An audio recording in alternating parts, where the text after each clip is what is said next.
I think the number one response that I cannot go without doing is asking the question of what are you looking to accomplish.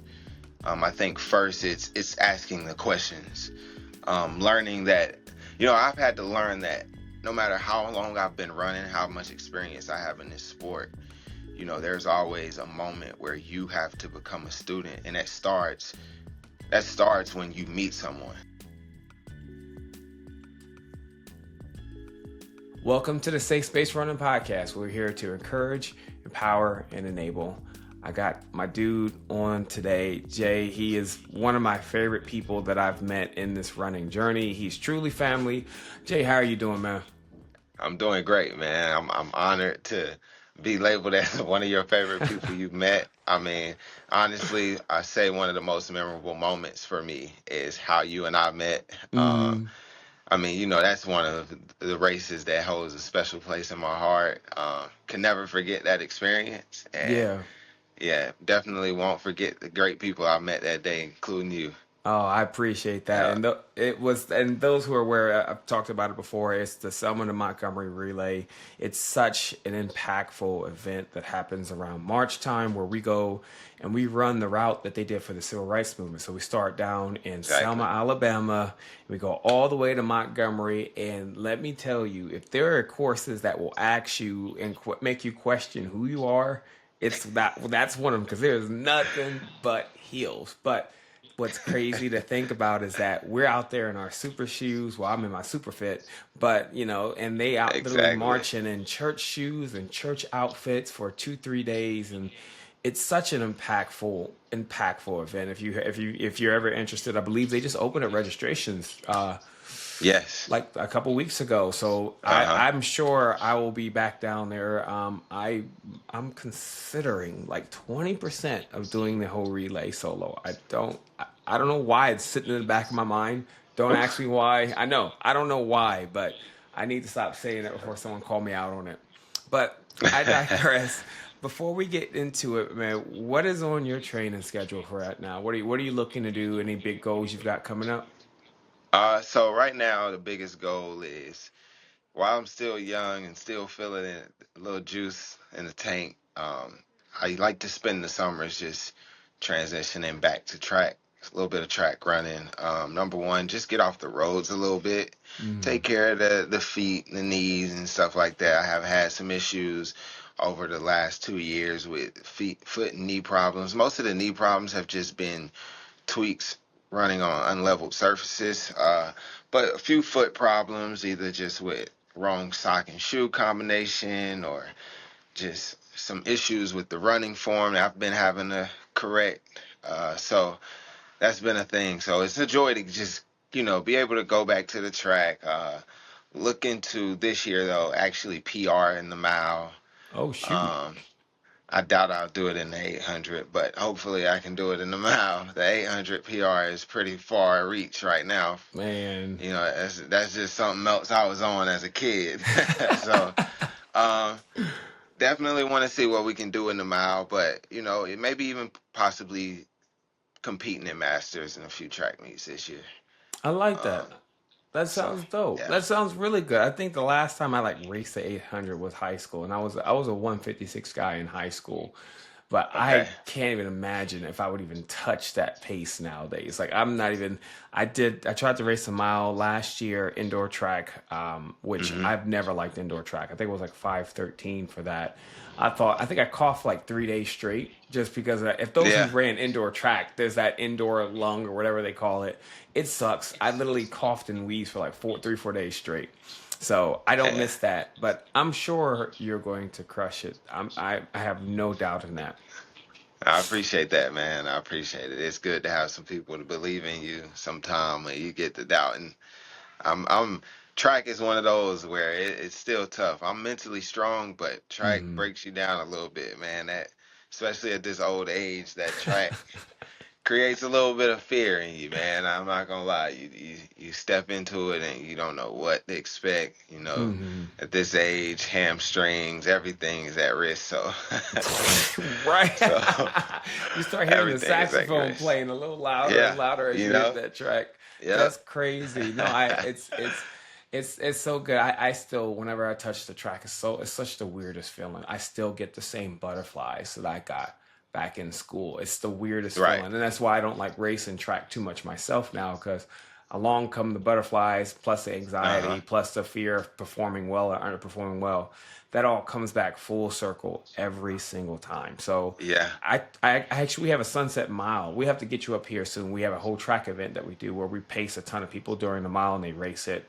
Um, but I digress. I'll get you up here sooner than later. But I wanted to chat with you a bit because we've had a couple different races together now, and the last one we did was down in Myrtle Beach, the Myrtle Beach Half, and what what I'd like to us for us to highlight really is there's a lot that goes into race programming, race setup, a lot of the logistics Yes. that go in, and I believe you work with Start to Finish, who really Yes. specializes in that. Can you give us a brief overview of what Start to Finish is and what they do?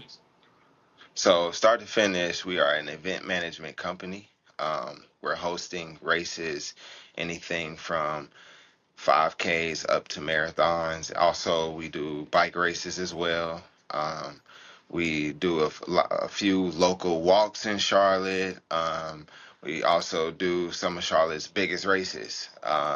Timing, that includes timing, course setup, volunteer coordination, just the whole nine. Anything that the client that wants us in, however the client wants us involved in that, we come prepared. So we are deeply invested in the running community here in Charlotte. We also have a few locations across the country: Atlanta, Memphis, uh, St. Louis, and I want to say there's an Arkansas location as well now. Um, Okay. and I've been on social media lately, meeting new friends and new people in this space in the last 2 years, and Mm, you're watching their reels, and you see someone out in Atlanta, and you see the start to finish brand on the fencing or the finish line, and a few people's reels when they're racing, and it's a thing to see. Like you feel mm, even more connected to the running community to say, "Oh, I work for them." You know what I'm saying? And it's yeah. like it's amazing. It's amazing to be on the other side. I will say that. That's so dope, and I know we've talked about it a little bit in depth. Hmm. There's one thing that we sometimes take for granted is again how much work it takes to even something as simple as measuring the course, and there's a Right. lot of work that goes into that. So let's say you've got a brand new race and they're looking to be a certified 5K, certified half marathon, Yeah. full marathon, doesn't matter what. From how much effort and work does that take? Like, what is the process behind that?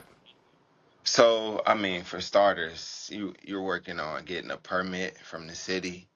Um, for access to certain roads, you have to write out a coning plan for here for CMPD, Charlotte Mecklenburg Police Department. Hmm. Once everything is approved as far as race location, now we need to go in and we need to find a course. And we have to come up with a coning plan down to the specific lane that runners will use on each road. Um, is it curb lane? Is it middle lane? For 2 lane or 3 lane roads, is it curb lane or is it outside lane? You know, where runners turn. We have some races, or I know everyone worldwide has ran a race where you've turned on a road against traffic.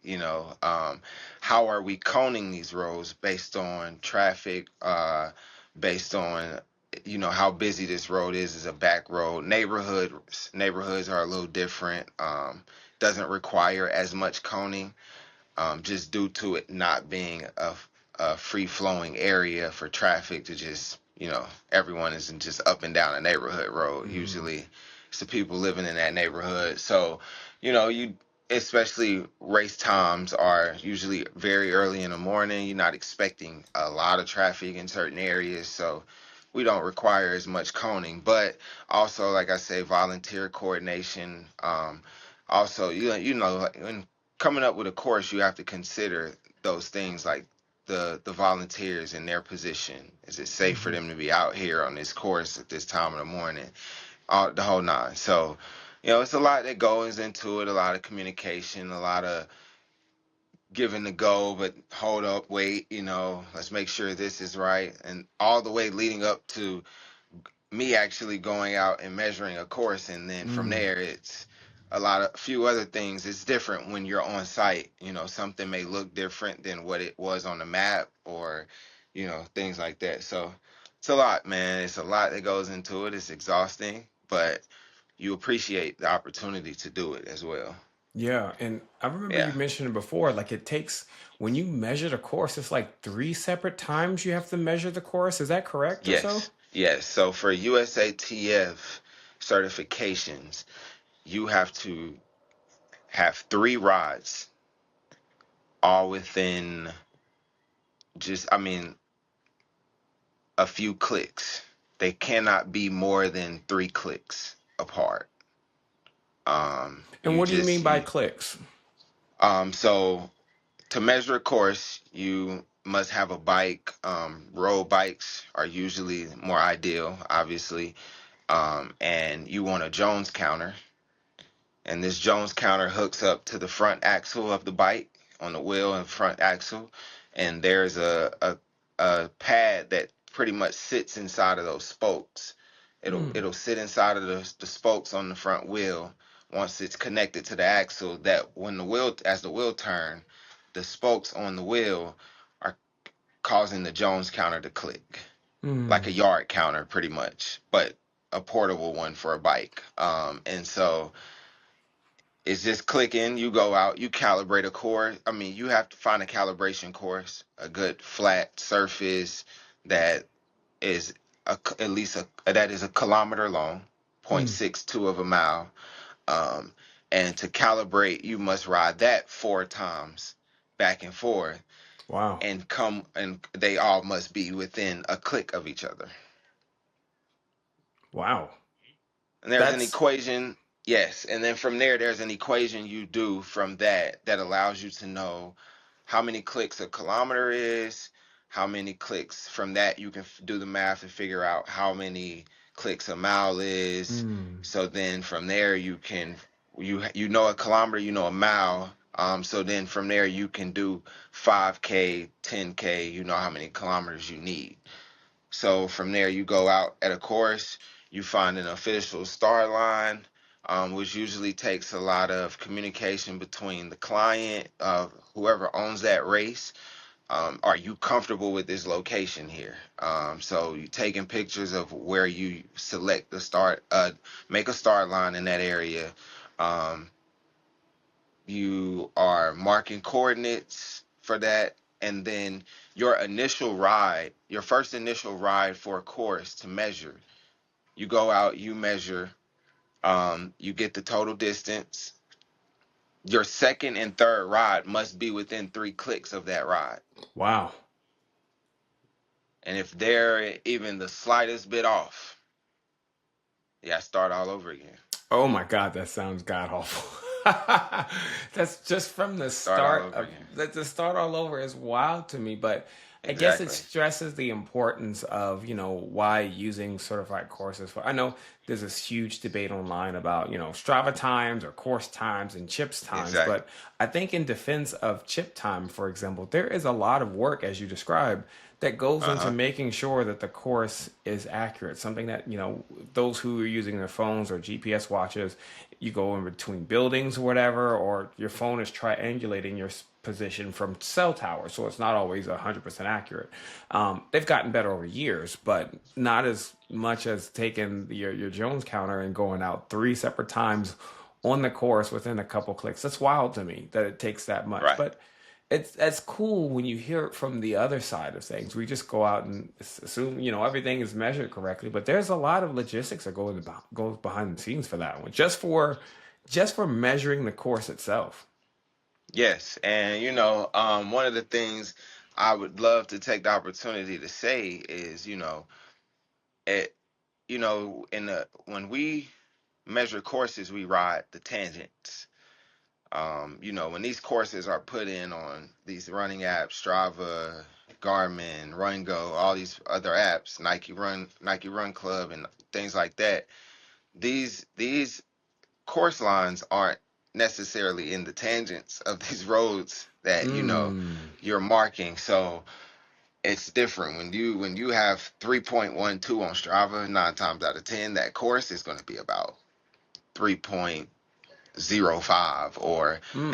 it's really all about the roads and the amount of turns, right? Yeah. The more turns you have on a course on Strava, the more you usually have to extend that course to get it down to the right distance once you're going out to measure. I did not know Because that. yeah, because I mean, obviously, a lot of turns says, okay, well, Strava, Strava is turning you down a road as if it's giving you GPS, like navigation in your car. On a bike, Mm. I'm usually about a foot to a foot and a half away from the curb, or the inside of whatever lane runners will be running down. So it's Yeah. important. That's why it's important to know every lane runners run down. I've seen a lot of runners get in races. One thing I take the opportunity to speak on is, what is it, Publix half that happened in Yeah. Atlanta, and that is a situation Oh, where yeah. everyone has talked about one year, the course was too short, then it was too long. That issue could be a number of things. It could be maybe that course got measured in a lane that runners ended up not using during the Mm. race. I'm feeling like that's probably the issue. You get a half marathon and it has to be certified. It's important that everything logistically goes exactly according to plan, how it was discussed in measuring that course. That And makes if a sense. road change, and we've had it here often in Charlotte where we measured a course in a certain lane, and again, we coordinate this with CMPD, but then a cop may take us down another lane or on the opposite side of that road. I've just recently worked a 5K here where we were supposed to turn down a road against traffic. The cops led the runners down the opposite side of that road with traffic. Oh, wow. Yeah, and so ultimately, because of the turns, the way they were running, it didn't change the distance much, but you just never know. You never know in a situation like that, and I'm pretty sure that's probably what happened out there in Atlanta. Pretty Yeah. sure of it. That's crazy to think Yeah, about. You never really, yeah, because again, we always see the end result of the planning and the procedures and the course and things exactly. like that, and it's easy for us. And I've been guilty of it myself to complain about the courses being too long or too short, whatever may be the case. Uh But huh. depending on most of the time for these certified courses, there's a lot of effort and work that gets put into it, and a lot of times it's human error that causes the issue in the sense of Exactly. everything's been plotted out right, but something race day may occur. Just like when we run, something race day comes up, we can only change so much and accommodate for whatever may be the case. So, Exactly. so I've got one more question for you, but before I do that, I'll always make sure to give my flowers. So let's start it on the call.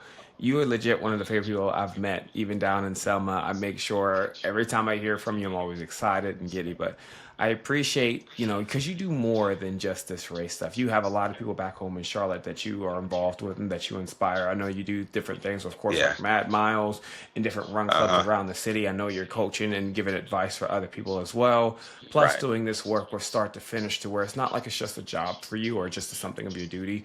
It's a passion of yours to make sure that runners are represented and safely cross these courses. And it's done with Mhm. a level of excellence. So I wanted to say thank you for all that you do in the running space because you don't have to, but you do a lot. And I'm always inspired to see you progress. I'm always inspired to see you be successful. And like I said, you my dog. So I'm always happy and so honored and blessed to call you friend and have you on this call. So before all else is said and done, I just want to say thank you. I appreciate that, man. I'm grateful to be, acknowledged. We work hard, and a lot of people may act like they don't want the acknowledgement sometimes, but all of us are out here working hard. Like they say, if you're a runner, you're probably insane. And I think, I think I can speak for everybody when I say it's a joy Yeah. when you feel like someone has acknowledged what you've done, and what you've put out in your community, especially for me, where I feel like, I've been as humble as I am. I've had to face the truth lately of, I've been approached a lot by my peers about, just how much I've inspired them and how much Yeah. I've just reminded them to keep going. But, my biggest thing is the one thing I want to do that I feel like is not as present in the running community now is I want to lead people by mentality, man. Yeah. I feel like, there's a lot of fun in the sport, a lot of socializing in the sport. I love it. But I also think that we need to continue to grow and expand on the room of competitiveness in this sport. Whether that's with yourself or with someone else that's on that course. Because, I mean, at the end of the day, that's how the world becomes a better place. That's how we become better, not just at running, but at everything we do. Hmm. Um, Sometimes having a target on your back is not a bad thing. Oh, It's yeah, not a I'd bad agree. thing. It That's it keeps you pushing for you to keep someone else pushing. So, you know, that's what I'm out here to do now, man. That's the new quest, the new mission, man. I I Working on love some that. things. Working on some things I'll keep you filled in on. We'll discuss somewhere down the line, Yeah. but not too many people know about right now, but working on something, We man. got we Working got on so you got something something cooking pretty up. That's big. that's what I love to Yeah, hear. yeah. That's which may go into the next question, but hopefully not to reveal anything. But my next question or my last question is always centered around those who are first or brand new entering into the sport. New runner comes up to you, whether it be at start to finish, you're at a race and they see you Hmm. getting things together. They see you on the start line and they come up to you like, "Hey, I've never done a 5K before, or I've never ran before." What would be one piece of advice you would give them as they start the journey? Um, what I would say to someone starting their journey, they want to run a 5K. Um, I think the number one response that I cannot go without doing is asking the question of what are you looking to accomplish? I think first it's asking the questions, learning that I've had to learn that no matter how long I've been running, how much experience I have in this sport, there's always a moment where you have to become a student, and that starts Mm, that starts when you meet someone. You have to know, especially in this era, what headspace and what approach someone wants to the sport. Because, again, I see it a lot on social media of just the the debates on what are people running for? Are you just running for medals, or are you running for toms? And one group shunning the other group for their approach. And I think there is no wrong approach to running. I think it's first determining what are you running for, and then from there, what is the approach based on what your personal goals are. So if someone has a goal like I want to get in shape, or I want to be better, it's something aimed toward progression. The number one thing I'm gonna tell them is, first, learn you in this space. um, Learn you in this space. mm, There, you're gonna meet people who are very experienced, but take everything they say with a grain of salt, because at the same time, only you are experienced with you and how your mm-hmm. body is gonna respond to things. So I can tell you something that's true, but it's the general truth. It's not the truth to you. Yeah. What works for you might not work for someone else. And I know we're in a highly influential era right now with social media and the run-in. I mean, it's huge, right? You get on here, get on your phone, and it's like there's content creators everywhere with Mm-hmm. just throwing their opinion out in the world. And you just have to be careful. We got to protect the new runners and just let them know you're in this space. You're just seeing people really just share their experiences and give their opinion, and you take that with a grain of salt, because it's true, but it's true to them. And for someone that's just looking to have fun, I tell them to make sure that they take their time, because it won't be fun if you don't. Yeah. And running is a tricky sport because it's one that will allow you to do whatever you want today, and you'll pay for it 5, 6, 7 months from now. And you'll Mm-hmm. be looking in that moment, and you'll be like, well, what is going on here? Or I'm tired, I'm fatigued, and that fatigue comes from 6 months ago, and you never knew. So you gotta be careful in this road racing and this long distance, man. It can be brutal. It can be tricky to figure out, what you need and what works for you. But I think if you're honest to yourself, that's why, like I say, I love that, in this space now you're able to meet people from, all different backgrounds. But I think it's important to have a moment to yourself sometime, and just learn you and learn what your body demands in this sport. I It's couldn't have said important. that any better. That's perfect. That's always Yeah, figuring out people's why is always exactly. such an important step that sometimes gets missed, especially in today's social media era where Hmm. everyone's giving you here's how you do this, but the better question is why are you doing it? That's often what I ask Exactly. my athletes all the time. It's like I want to do this. Well, give me a reason why. It could be a good reason. It could be a trash reason. Who knows? But it's just figuring that out and then layering your training or layering your running or your walking journey around that is what gives you that Uh-huh. joy or gives you that success. And there's a balance to that. So I love that you said find who you are in this space. I think that's so easy to get lost with everyone else telling you what you should do and what you should be instead of you Right. figuring it out or at least asking yourself why you're there. So Uh-huh. again, I always appreciate chatting with you. I'm sure we'll be touching base soon or catching each other on the Oh yeah, course soon. But I definitely. appreciate you as always, man. And we will talk soon. Thank you again so much. No problem, man. I appreciate you for having me. Thank you for acknowledging me and thinking that I'm, you know, good for for your podcast, man. I appreciate what you doing in the running community. Your energy, man, is contagious. Oh. To first to meet you at a race, and again, I'm a huge DC fan. So when I See? saw you in the Superman costume, I was like, man, like, I'm like, who is this guy? Then I'm like, he's gonna run like this. And then to see that you guys were a part of an ultra team, you and Stretch, and y'all were on an ultra team. So I'm like, these guys gonna run multiple times. I was winded. Team I was on had me. I was the only person on my team that ran 2 legs. I Oh ran first man. leg, and then I ran arguably the toughest leg on that course. That I think it was leg 4, that 6.5 mile That leg hilly four is leg, rough. man. And I mean, walking away from that, I clocked out that day. But watching you Oh, guys do what y'all did out there, man, that was inspirational. I appreciate Um, that. and I walked away from that saying I got to come back and do better. We did a lot better this past year. I'm satisfied with it being in between races and stuff like Yeah. that. But I really appreciate the energy you bring because then seeing you at Myrtle Beach and being there with you and watching, now I know you, and I'm Yeah. watching other people see you in the costume and their kids. Man, I've even seen people's kids like just Oh, be delighted to see you in this costume, and it's dope to bring some entertainment to the sport, and help just like again another solid contribution to helping our sport grow, man. And I love running.